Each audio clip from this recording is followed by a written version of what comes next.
The Galactic Council chamber floated in the void between stars, a massive sphere of crystalline metal that hummed with ancient power. Inside, representatives from 700 civilizations gathered in their assigned sectors, their forms ranging from gaseous clouds to crystalline beings to creatures that defied easy description. Ambassador Thelnura of the Vrexian Empire stood at the central podium, her 4 eyes scanning the assembled masses. The Vrexians had ruled the council for 3,000 cycles, their military might unmatched, their strategic genius legendary throughout known space. The motion passes, Thelnura announced, her translator converting her clicking mandibles into galactic standard. All references to species designation, human, shall be removed from our records. They are extinct. They have been extinct for 500 cycles. A murmur rippled through the chamber. The humans had been a curiosity when first discovered on their blue world, orbiting a yellow star in an unremarkable arm of the galaxy. They were primitive, warlike, and confined to a single planet. The Council had observed them for decades, noting their violence, their inefficiency, their constant internal conflicts. Then came the Great Silence. Earth's transmissions simply stopped. Probes sent to investigate found the planet abandoned, cities empty, oceans still. No bodies. No signs of struggle. Just emptiness. The humans had vanished as mysteriously as they had appeared. Good riddance, muttered Ambassador Crix of the Hive Consciousness, his insectoid form clicking with satisfaction. They were too aggressive. Too unpredictable. Their disappearance saved us the trouble of containing them. Thelnura nodded. Indeed. We have more pressing matters. The expansion of Council space continues. The Outer Rim territories. An alarm shattered the discussion. Every screen in the chamber flashed red. Sensor technicians across a dozen species frantically checked their instruments. Something impossible was happening. Report. Thelnura commanded. A young Vrexian officer's voice trembled through the communication system. Ambassador, we're detecting massive energy signatures across 17 sectors simultaneously. Unknown origin. Unknown technology signature. They just appeared from nowhere. Impossible, Crix said. Nothing can mask that many ships from our sensors. Show us. The central hologram activated, displaying the affected sectors. What appeared made every being in the chamber freeze. Ships. Thousands of them. But not like any ships in the galactic database. They were sleek and dark, covered in strange markings, their hulls seeming to absorb light rather than reflect it. They moved with impossible precision, maintaining formations that would require quantum-linked navigation systems far beyond Council technology. And they were heading toward Council space from every direction at once. Scan those vessels, Thelnura ordered. Identify them immediately. The sensors swept over the approaching fleet. When the results came back, the technician's voice barely worked. Ambassador, the hull composition includes elements we've never seen. The power signatures are off our charts. But there's something else. We detected a transmission. An old frequency. One we haven't monitored in centuries. What frequency? Thelnura demanded. The human frequency, Ambassador. The exact wavelength Earth used before the Great Silence. Silence fell across the chamber like a physical weight. 700 civilizations, some older than recorded history itself, stood paralyzed by a single word, human. That's impossible, Crix said, but his voice lacked conviction. The humans are extinct. We verified it. Multiple probes. Multiple investigations. The hologram zoomed in on one of the ships. It was massive, larger than any dreadnought in the Vrexian fleet. Along its hull, painted in what appeared to be primitive human script, were words. Unisea Defiance. Hail them, Thelnura said quietly. Now. The communication officer worked frantically. Channel open, Ambassador. For a long moment, only static filled the chamber. Then a voice emerged. It was calm, measured, and spoke in perfect galactic standard with an accent that made every translator in the room work overtime. This is Admiral Sarah Chin of the United Nations Space Command. To whom am I speaking? Thelnura forced her voice to remain steady. This is Ambassador Thelnura of the Vrexian Empire, acting as chair of the Galactic Council. Your species was declared extinct 500 cycles ago. Explain your presence. Pause. Then something that sounded like a human laugh, though it carried no humor. Extinct? Admiral Chin said. No, Ambassador. We weren't extinct. We were preparing. And now we've returned. We have a proposition for your council. You can either accept our terms for peaceful integration into galactic society, or you can try to stop us. Another pause, heavier than the first. But Ambassador Thelnera, I should warn you. We've been watching. We've been learning. And we've been building. The species that left Earth 500 years ago is not the species that has returned. We suggest you choose your next words very carefully. The transmission ended. In the council chamber, panic began to spread like wildfire. The emergency session of the Galactic Council convened within 1 standard hour, a record that demonstrated the level of alarm spreading through council space. Thelnera watched as representatives materialized into the chamber through quantum gates, their usual casual demeanor replaced with visible anxiety. We must respond with force, General Krax of the Vrexian military declared, his battle-scarred carapace gleaming under the chamber lights. These humans dare to threaten us? We destroyed civilizations that spanned 50 systems. We crushed the rebellion of the synthetic collective. We brought the void dwellers to heel. These primates think they can intimidate us. Ambassador Urel of the Seekers, an ancient crystalline species, pulsed with cautious light. Perhaps we should investigate before acting rashly. 500 cycles is significant time for technological development, especially for a species as adaptable as records indicate humans were. Adaptable? Crick scoffed. They couldn't even achieve unity on their own planet. They fought endless wars over invisible lines and abstract concepts.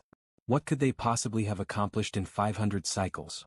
As if in answer, every screen in the chamber activated simultaneously, overriding council security protocols with ease that should have been impossible. The image that appeared made several representatives gasp. It was Admiral Chin, sitting in what appeared to be a command chair on a warship bridge. Behind her, humans worked at stations displaying holographic interfaces of stunning complexity. But it was Chin herself who captured attention. She was young, perhaps 40 by human aging standards, with dark hair pulled back severely and eyes that seemed to calculate trajectories even in stillness. Members of the Galactic Council, she began without preamble.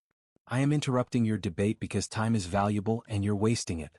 You want to know what happened to humanity? I'll tell you. The hologram shifted, showing Earth as it had been 500 years ago. Beautiful. Blue and green. Teeming with life. 512 years ago, we detected your observation probes, Chin continued. We knew we were being watched. We decoded your communications. We learned your languages. And we realized a terrifying truth. The image changed, showing vast fleets of Vrexian warships obliterating a planet. Then another. Then a dozen more. We learned that the galaxy was not a place of peaceful cooperation. It was a hierarchy of predators, with species like the Vrexians at the top, crushing any civilization that might challenge their dominance. We saw what you did to the Talarian Federation when they refused to join the Council. We watched you sterilize 47 worlds. Murmurs of discomfort rippled through the chamber. Those incidents were classified, never discussed publicly. So we made a choice, Chin said. We couldn't fight you. Not then. We were children playing with chemical rockets while you crossed the galaxy in days. So we did something you never expected. We left. The hologram showed Earth again, but this time massive construction platforms appeared in orbit. Then, impossibly, the entire planet began to flicker. We developed technology you'd never seen because we didn't follow your rules, Chin explained. While you relied on stable wormholes and quantum gates, we theorized something different. Something our physicists called dimensional slipping. We didn't travel through space. We stepped outside it entirely. Thelnera felt her internal temperature drop. Dimensional theory was considered impossible by every civilization in the galaxy. The mathematics didn't work. The energy requirements would exceed a star's entire output. We evacuated Earth completely, Chin continued. 12 billion people, along with genetic samples of every species on our planet. We left our homeworld empty to make you think we'd gone extinct. Then we traveled to a region of space no one had explored. A cluster of rogue stars between galactic arms, where sensors don't work properly and navigation is nearly impossible. The hologram shifted again, showing something that made even the ancient seekers pulse with astonishment.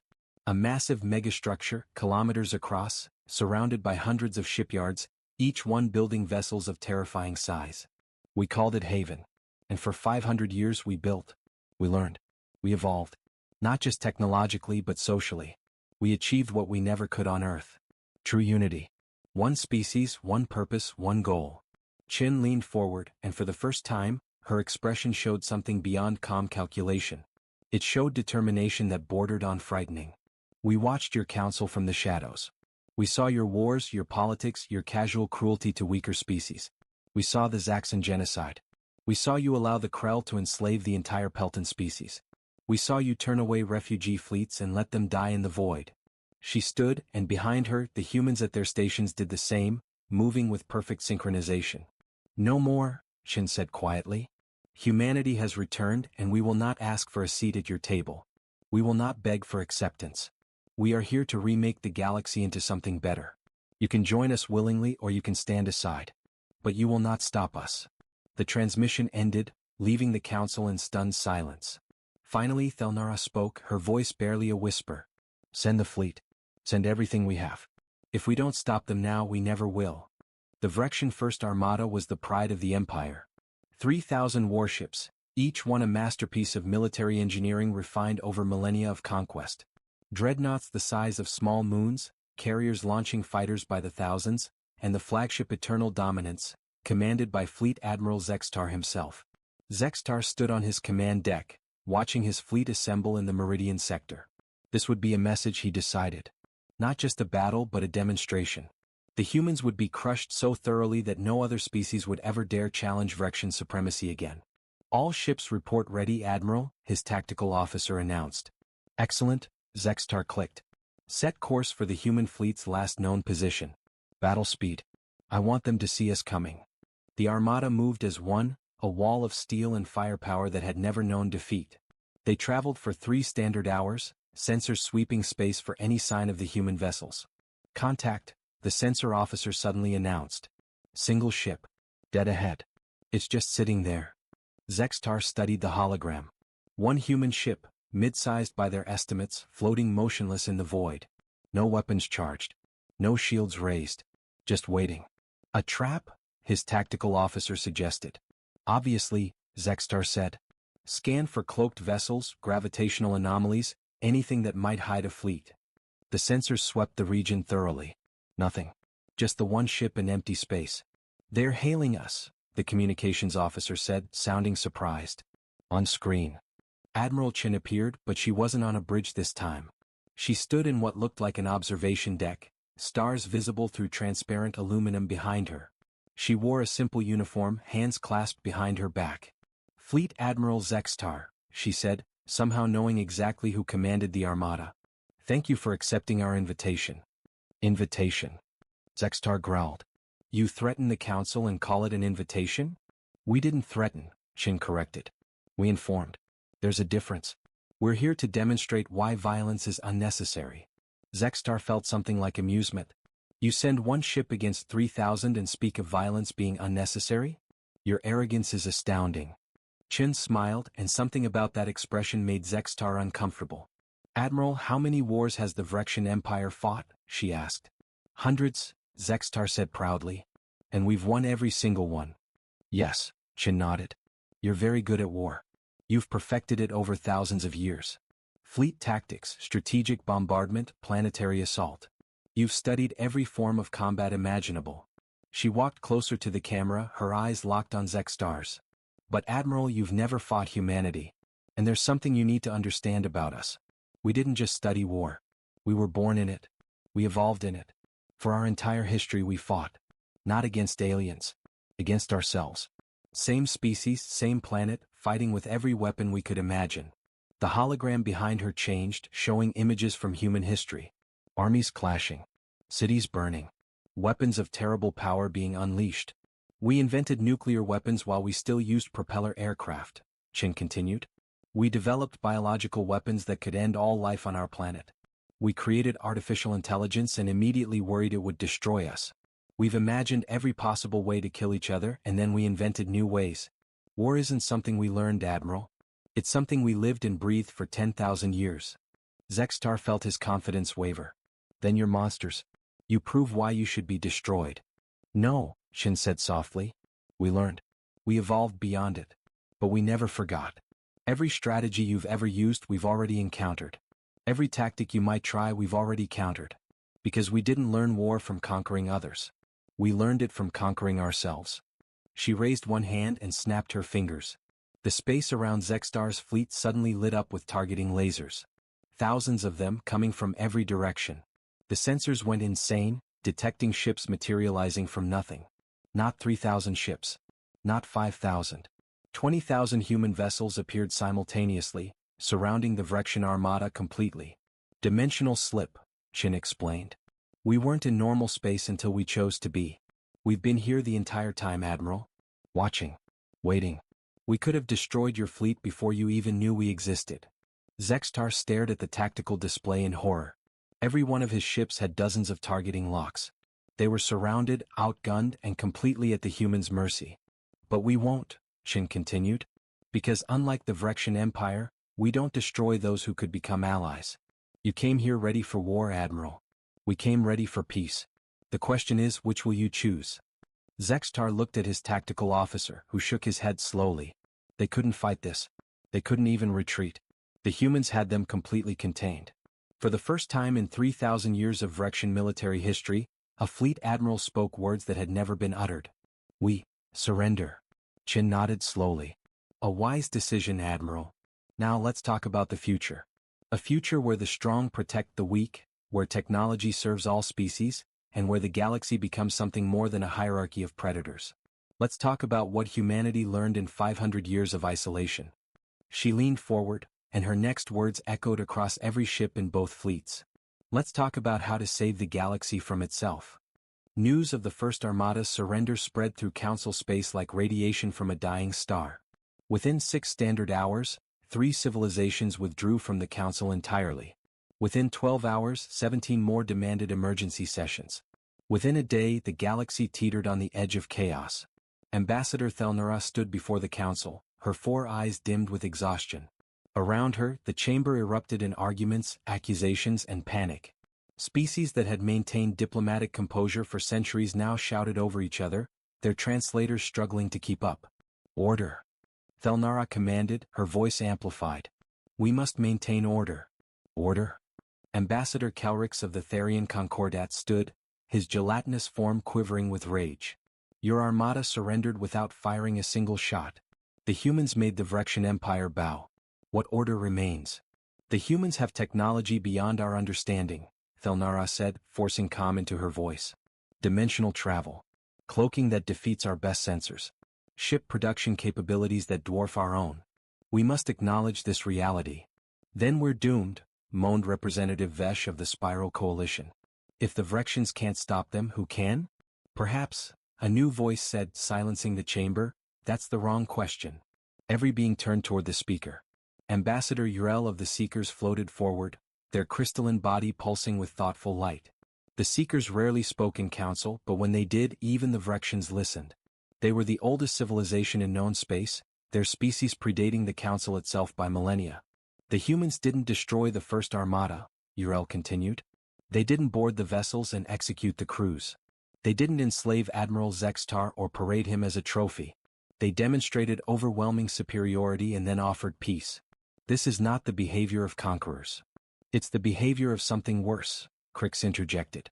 Manipulators. They want us to think they're merciful while they position themselves to control everything. Or, Urel pulsed gently, they genuinely want what they claim. A different kind of galaxy. I propose we hear them out before we commit to mutual destruction. You would negotiate with terrorists? General Krax demanded. I would negotiate with anyone who demonstrates both power and restraint, Urel replied. The combination is rarer than you might think. Before anyone could respond, the chamber's holographic systems activated again. But this time it wasn't Admiral Chin who appeared. It was someone else entirely. The human was older, perhaps 70 by their aging standards. She had silver hair, dark skin, and eyes that had seen entire civilizations rise and fall. She wore simple clothes, not a military uniform, and carried no weapons. Yet her presence commanded immediate attention. Members of the Galactic Council, she said, her voice gentle but carrying authority that made even Thelnara straighten. My name is Dr. Sarah Okafor. I was born on Earth, 9 years before the evacuation. I am now the elected representative of humanity, and I come to you not with threats but with truth. She gestured, and the hologram expanded to show images of Haven, the massive station humanity had built. For 5 centuries my people lived in isolation, Okafor continued. We had no enemies to fight, no resources to war over. We had only ourselves and a question that haunted us. Why did we always choose violence? Why, despite our intelligence and our empathy, did we spend 10,000 years killing each other? The images shifted, showing human scientists, philosophers, psychologists working together. We dedicated ourselves to understanding this question. We studied our own nature with the same intensity we'd once devoted to weapon development. We used our technology to eliminate scarcity, to heal trauma, to create a society where cooperation was more rewarding than competition. And we succeeded. She paused, letting the words sink in. But we didn't forget what we learned in those 10,000 years.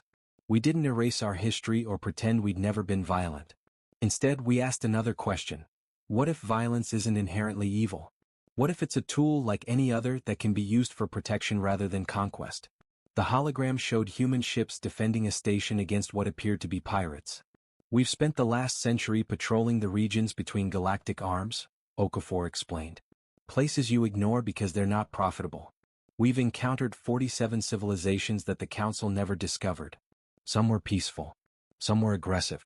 But all of them were afraid of the galaxy beyond their borders, and with good reason.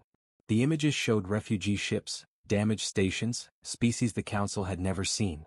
We protected them, Okafor said simply. We asked nothing in return. We just helped because it was right. And in the process we built something you've never seen. A coalition of species that work together not because they're forced to, but because they choose to. We call it the Alliance of Free Worlds. Thelnara felt something cold settle in her core. How many species? Okafor's expression remained neutral. 213. More than join every month. Species who've heard that there's an alternative to the Council's hierarchy. Species who want protection without subjugation. Species who believe that cooperation creates more value than domination. She leaned forward, and her next words carried the weight of inevitability. The galaxy is changing, ambassadors. You can change with it or you can cling to the old ways. But understand this, we're not asking for permission. The Alliance exists. It's growing. And eventually, it will replace the Council not through conquest but through choice. People will choose freedom over fear. They always do, given the option. The transmission ended, leaving the Council in stunned silence. Thelnara looked at Yrel, whose crystalline form pulsed with what might have been approval. Then she looked at General Krax, whose battle scars seemed suddenly less impressive. We need to decide, Thelnara said quietly. Do we fight the future or do we help build it? The chamber erupted in debate once more, but this time the tone was different. Less panic. More consideration. The galaxy was changing whether they liked it or not. Not everyone in the Council accepted change peacefully. Nexus Prime was a strategic junction point, a system where 7 major trade routes intersected. It housed 3 billion beings from 24 species, all living in orbital habitats that had stood for centuries. The system was defended by a joint council force, with the Vrexian Empire providing the majority of ships. When Admiral Soren Vex heard about humanity's alliance, he didn't see the future. He saw treason. Vex was Oldguard Vrexian, a veteran of 50 campaigns, a believer in the natural order where the strong ruled and the weak obeyed. The very concept of the alliance disgusted him. Species choosing their own path? Refusing council authority? Unthinkable. We hold this system, he commanded his officers on the bridge of his dreadnought, unbreakable will. If the humans want it, they'll have to go through us. Let's see how peaceful they are when we actually fight back. His fleet numbered 500 ships, all positioned around Nexus Prime's critical infrastructure. He'd mined the approach vectors, set up overlapping defensive fields, and turned every habitat into a potential hostage. If the humans attacked, billions would die. It was the perfect deterrent. Or so he thought. The human fleet arrived without warning, dimensional slipping directly into system space. But instead of the massive armada Vex expected, only 10 ships appeared. They were different from the warships that had surrounded the first armada. These vessels were sleeker, smaller, covered in what looked like sensor equipment rather than weapons. 10 ships. Vex laughed. They insult us with 10 ships? Admiral Chen's face appeared on his screen, and Vex noticed she wasn't on a military bridge. She was in what looked like a medical bay with human doctors visible in the background. Admiral Vex, she said calmly. We're here to evacuate Nexus Prime. Evacuate? Vex growled. This system is under council protection. You have no authority here. We have the authority that comes from caring about innocent lives, Chen replied. Our scans show you've turned this system into a death trap. Mines. Weapons platforms aimed at civilian habitats. You're willing to kill billions to prove a point. I'm willing to defend council space from invaders, Vex corrected. If you attack, their blood is on your hands. Chen's expression didn't change. Admiral, we're not going to attack. We're going to evacuate every civilian in this system. All 3 billion of them. And you're not going to stop us. Vex felt rage building in his core. You think your dimensional tricks will help? I'll destroy your ships before you can even dock. You could try, Chen agreed. But then you'd be the one killing civilians and every species in the galaxy would know it. So here's what's going to happen instead. The 10 human ships suddenly multiplied. Not through dimensional slip this time. They simply unfolded. Each vessel opened like a flower, revealing interior spaces that shouldn't have been physically possible. Dimensional technology again, Vex realized. Ships that were bigger on the inside than the outside. These are ARC ships, Chen explained. Each one can hold 300 million beings in suspended animation. We're broadcasting on all civilian frequencies now, telling everyone in Nexus Prime what's happening. They can choose to evacuate to safety, or they can stay and hope you don't accidentally kill them. You can't evacuate 3 billion people. Vex shouted. It would take months. By your technology, yes, Chen agreed. By ours, about 6 hours. We've already begun. Transporter technology, another gift from our 500 years of research. We're literally beaming people out of the habitats and into our ships. Vex checked his sensors and felt his confidence crack. The human ships were doing exactly what Chen said.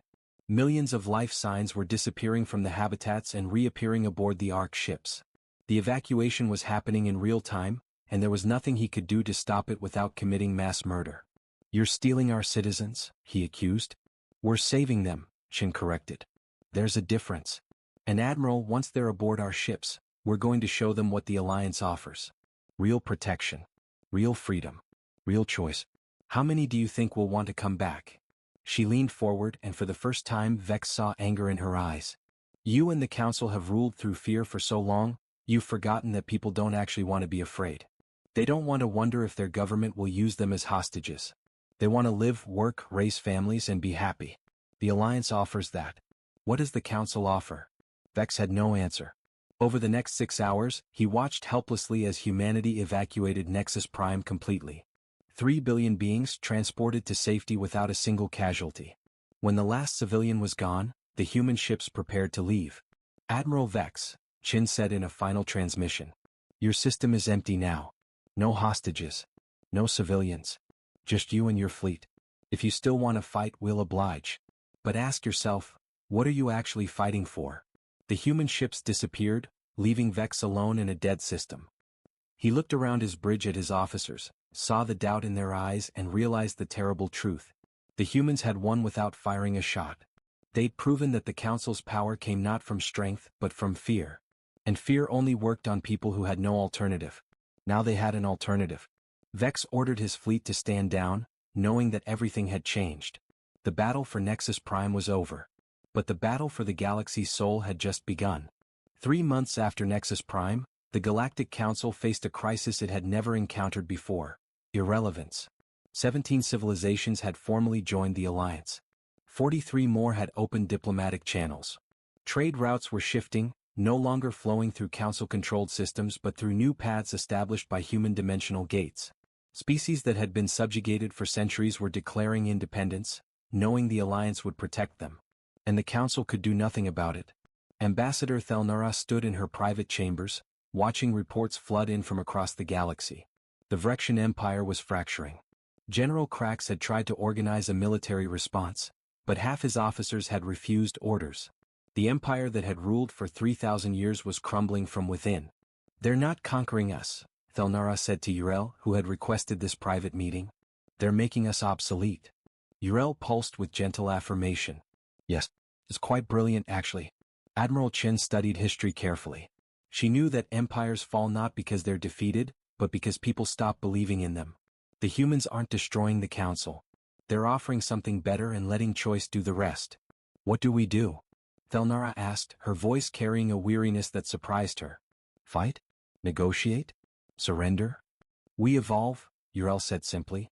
The Seekers have existed for 50,000 years because we learned one fundamental truth. Adapt or die. The galaxy is changing, Thelnara. The question is whether the Council changes with it or becomes a monument to the past. A chime interrupted them. An urgent message from Admiral Chin, marked for Thelnara personally. The hologram showed Chin, but she wasn't on a warship. She stood on what appeared to be a planet's surface, under an alien sky with two suns. Behind her, humans worked alongside species from dozens of worlds, building something massive. Ambassador Thelnara, Chin began. I'm sending you this message because I believe you, unlike many in the Council, actually care about the people you represent. What I'm about to show you is classified at the highest level. Only 12 beings in the Alliance know what I'm about to share. You'll be the 13th. The view shifted, zooming out to show the full scale of the construction project. It was a ring, massive beyond comprehension, orbiting a star at a distance that would provide perfect habitable conditions. This is called a ring world, Chin explained. It's based on theoretical designs human scientists proposed centuries ago. A habitat with a surface area equal to 3 million Earths. Enough living space for trillions of beings, all powered by the star at its center. This one is 17% complete. We have 12 more under construction across the galaxy. Thelnara felt her heart stop. The scale was incomprehensible. The resources required would exceed everything the Council had gathered in millennia. But that's not why I'm showing you this, Chin continued. She walked to the edge of the construction site, looking up at the skeletal arc rising into the sky. I'm showing you this because I want you to understand our timeline. The humans who left Earth 500 years ago made a plan. Not for their lifetimes but for generations. We didn't come back to conquer the galaxy. We came back to save it. The view shifted again, showing images from across Council space. Polluted worlds. Exploited populations. Species driven to extinction by resource extraction. The ugly reality behind the Council's prosperity. Your civilization is dying, Chin said bluntly. Not tomorrow or next year but inevitably. The Council's model requires constant expansion, constant exploitation. Eventually, you run out of places to expand to, resources to exploit. Then the whole system collapses, taking billions with it. She turned back to face the camera. The Alliance isn't about ideology or politics, Ambassador. It's about survival. These ring worlds will provide enough living space that no species ever needs to fight over territory again. Our dimensional technology will make resource scarcity obsolete. Our medical advances will extend lifespans and cure diseases. Our artificial intelligence will help solve problems that organic minds can't even conceptualize. Chin paused and her expression softened slightly. We're offering to share all of this with the Council. Not as conquerors to defeated enemies but as partners. We know the Vrexians have expertise in megastructure construction. The Seekers have knowledge of stellar engineering. The Therians understand genetic diversity better than anyone. Every species has something to contribute if they choose to. She stepped closer and Thelnara could see the sincerity in her eyes. But you need to choose soon, Ambassador. Because there's something else you should know. The reason we came back now, after 500 years, isn't just because we were ready. It's because they're coming. They? Thelnara asked, her voice barely a whisper. Who are they? Chen's expression became grave. In our explorations beyond the galactic rim, we encountered something. A force that makes the Vrexian Empire look like children playing with toys. They don't conquer civilizations. They consume them. They're still decades away from Council space, but they're coming. And when they arrive, every ship, every soldier, every species in this galaxy will need to stand together or face extinction. She let that sink in before continuing. That's why we built the Alliance, Ambassador. That's why we developed weapons and ships beyond anything the Council imagined. We didn't return to rule you. We returned to save you. To save all of us. The transmission ended. Thelnara stood in silence for a long moment, processing what she'd heard. Finally she looked at Urel. They're not our enemies, she said quietly. They never were. No, Urel agreed. They're not.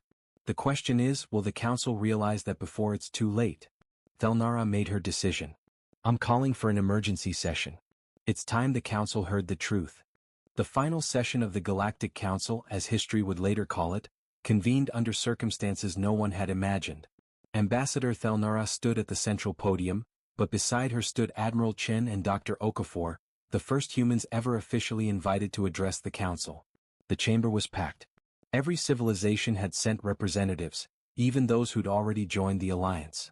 This wasn't about politics anymore. It was about survival. Members of the Council, Thelnara began, her voice steady despite her nervousness. For 3,000 years, we've maintained order in the galaxy through strength. Through hierarchy. Through fear. Today I stand before you to say that this era is over. Not because we're defeated but because we're being offered something better. Murmurs rippled through the chamber, but she continued. I'm yielding the floor to Admiral Chen of the United Nations Space Command, who has information that concerns every being in this galaxy. Chen stepped forward, and the holographic displays activated. What appeared made every species in the chamber freeze in terror. The image showed deep space far beyond the galactic rim. And in that darkness something moved. Ships, if they could be called that. Massive organic structures, kilometers across, pulsing with bioluminescent patterns. There were millions of them, forming a wall of living metal that stretched across entire sectors. This is the Scourge, Chen said, her voice carrying across the silent chamber. We encountered their scouts 15 years ago. They don't communicate. They don't negotiate. They consume all organic life they encounter, breaking it down into energy to fuel their expansion. They've already devoured 17 galaxies in this cluster. Ours is next. She zoomed in on one of the creatures. It was beautiful in a horrifying way, like a jellyfish made of crystallized nightmares, trailing tentacles that could envelope entire planets. Our projections indicate they'll reach the outer rim in 27 years, Chen continued. They'll consume the entire galaxy in under 50 years after that. No warnings. No mercy. Just extinction. General Crack stood, his voice shaking. Why didn't you tell us this immediately? Because you wouldn't have believed us, Dr. Okafor interjected, stepping forward. You needed to see what we could do first. You needed to understand that we weren't threats but allies. Only now, seeing our technology, our capabilities, and our intentions, would you take this threat seriously. She gestured, and the hologram shifted to show humanity's preparations. Massive defense platforms. Weapons that warped reality itself. Ships that could phase in and out of dimensions. And the ring worlds, which Chin had shown Thelnara, now revealed to be not just habitats but fortresses capable of withstanding apocalyptic assaults. We've been preparing for this fight for a century, Okafor said. Every advancement we made, every ship we built, every alliance we formed, it was all for this moment. But we can't win alone. We need every species, every ship, every mind in this galaxy working together. Ambassador Crick stood, his voice subdued. Why should we trust you? How do we know this isn't another manipulation? Because, Chin said simply, we're sending you all the data. Complete sensor logs. Research findings. Tactical assessments. Everything we know about the Scourge. You can verify it independently. You'll find we're telling the truth. She paused, then added, and because we're offering you a choice you've never had before. Join the Alliance as full partners with equal say in decisions, equal access to technology, and equal protection. Or maintain the council structure and we'll still help you, still share our technology, still fight beside you. We don't need to control you to work with you. Urel floated forward, their crystalline form pulsing with urgent light. The Seekers have reviewed the human data. It's legitimate. The threat is real. And I believe the humans' approach is our only chance of survival. For a long moment, silence held the chamber. Then, slowly, Ambassador Thelnara did something unprecedented. She removed the ceremonial chain of office that marked her as council chair and set it on the podium. The Vrexian Empire hereby dissolves its claim to council leadership, she announced. We petition to join the Alliance of Free Worlds as equal partners. We offer our military expertise, our resources, and our commitment to a new way of existence. The chamber erupted. But not in argument this time. In applause. One by one, species stood and announced their decision. The Therians. The Seekers. Even the Hive consciousness. Within an hour, the entire council had voted to dissolve itself and merge with the Alliance under a new charter, the Galactic Concordat. Admiral Chin watched it happen with quiet satisfaction. This is what we hoped for, she said to Okafor. Unity through choice, not force. Now comes the hard part, Okafor replied. Actually preparing for what's coming. Chin nodded. We have 27 years. Let's make them count. The hologram shifted one final time, showing a vision of the future. The ring worlds completed, populated by billions from hundreds of species. Fleets of unified ships, combining the best technology from every civilization. Research stations developing weapons and defenses beyond imagination. And at the center of it all, humanity, not as rulers but as architects of hope. We spent 500 years preparing to come back, Chin said to the assembled species. We built wonders you can't imagine and weapons you can't comprehend. We became the strongest force in the galaxy. But the greatest thing we learned was this: strength means nothing without purpose. Power means nothing without responsibility. And survival means nothing if we only save ourselves. She looked across the faces, human, alien, crystalline, gaseous, forms that defied description, all united in this moment. They say humans are apex predators, Chin continued. That we're uniquely violent, uniquely dangerous. They're right. But what they didn't understand is that predators don't just hunt. They protect their territory. They defend their pack. And now, every species in this galaxy is part of our pack. She raised her hand and every being in the chamber raised theirs in response. The scourge is coming, Chin said, her voice ringing with absolute certainty. Let them come. They've consumed 17 galaxies, but they've never faced anything like us. They've never encountered a civilization that learned to turn violence into protection, weapons into shields, and fear into hope. Dr. Okafor stepped beside her, adding, they've never faced humanity. And they've definitely never faced humanity when we're fighting for something that matters. The chamber erupted in roars, clicks, pulses, and cries of determination from 700 species speaking as one voice. High above the gathering, in the observation deck, a young human officer turned to her Vrexian counterpart. Do you think we'll win? The Vrexian, whose grandfather had commanded ships that conquered 50 systems, looked at her and clicked what might have been a laugh. I've seen what humans can do when they're preparing. I've seen what the galaxy can do when it's united. The Scourge doesn't stand a chance. 27 years later, when the Scourge arrived at the galaxy's rim, they found something unexpected. Not scattered civilizations fighting among themselves. Not weak prey ready for consumption. They found humanity. And humanity's friends. And together they were unstoppable. The Battle of the Galactic Rim would last 3 years and be remembered as the greatest military campaign in universal history. But that's a story for another time. This story ends here, in this moment, when the galaxy learned the truth about humanity. They weren't conquerors. They weren't destroyers. They were what the galaxy needed them to be. Protectors, teachers, and proof that even the most violent species could evolve into something better. The day humanity returned, every alien civilization panicked. But in the end, they realized humanity's return was the best thing that ever happened to them. And the galaxy would never be the same.